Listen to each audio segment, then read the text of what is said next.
Hi YouTube, and welcome back to my channel. So in this video we are going to be using the fundamental theorem of calculus to compute f of 3, given that this expression is the value of this integral. Now to compute f of 3, we would have to find f of x first. So since this expression is the value of this integral, to find its f of x, because the opposite of integration or antiderivative is differentiation, we are going to find f of x by differentiating this expression. So since the integral of this is this, to get back our f of x, we are going to have to find the derivative or the differentiation of this expression. So we have f of x would be this whole expression over 2 all over dx. So this means f of x, mere looking at this, we see that we're going to be using our product rule. So remember, our product rule says you find the derivative of this times this plus the derivative of this way times this, and that's what we are going to do. So we would have the derivative of x, in this case is 1, so we have 1 times this expression. That would be cosine of this plus the derivative of this times x. So with this, we see that the derivative of this is chain rule already. This expression here, we are going to be using chain rule. So the derivative of cosine is minus sine, so we can as well wipe this off. So now we have minus sine this, then the derivative of the value inside it. The derivative of pi x over 2 would be pi over 2. So we are going to write this here. So here we have pi over 2 times x, this x.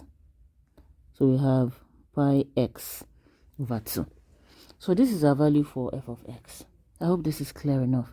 We used to find the derivative of this expression here. I guess I should just put this in a bracket.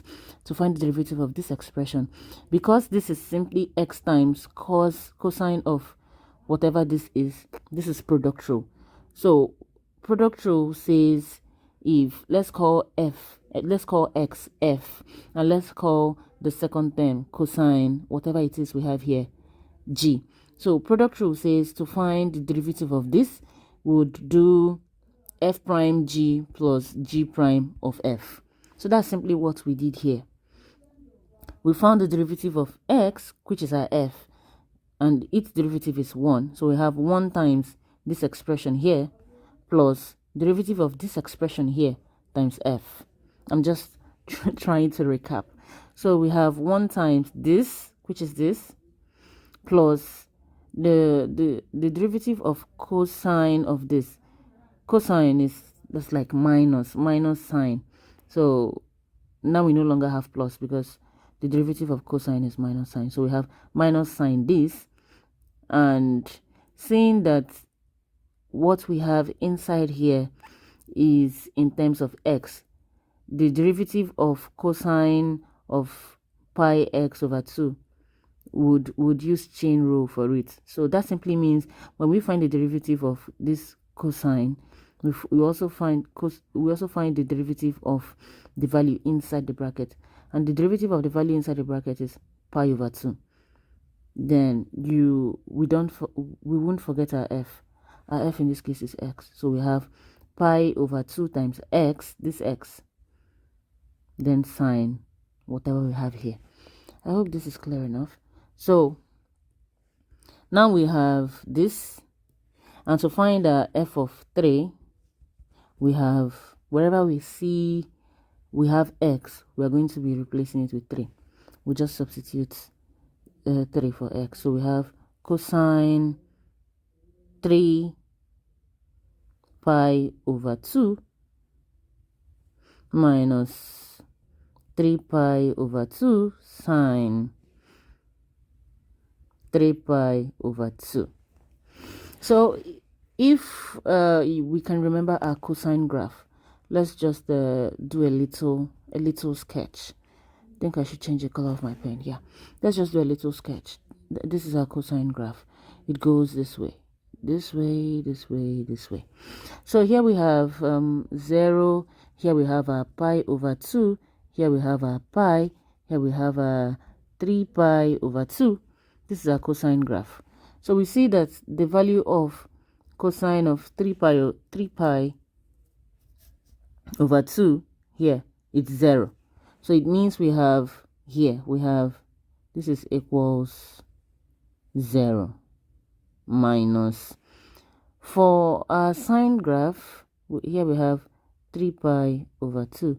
Sine 3 pi over 2, let's do a little sketch of yes, this is our sine graph, and our sine graph goes this way, this way, this way.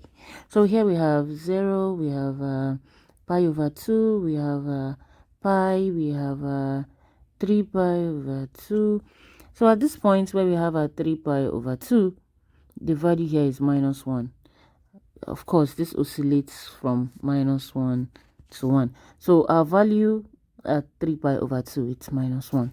So here you have sine 3 pi over 2, that's minus 1. So here you have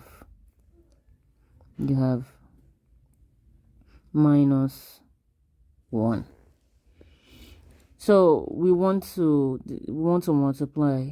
Remember, this is multiplication, this times this. So we want to multiply this. So multiplying this now, we have 3 pi over 2, because minus 1 times minus 3 pi over 2, that's 3 pi over 2. So this is our solution.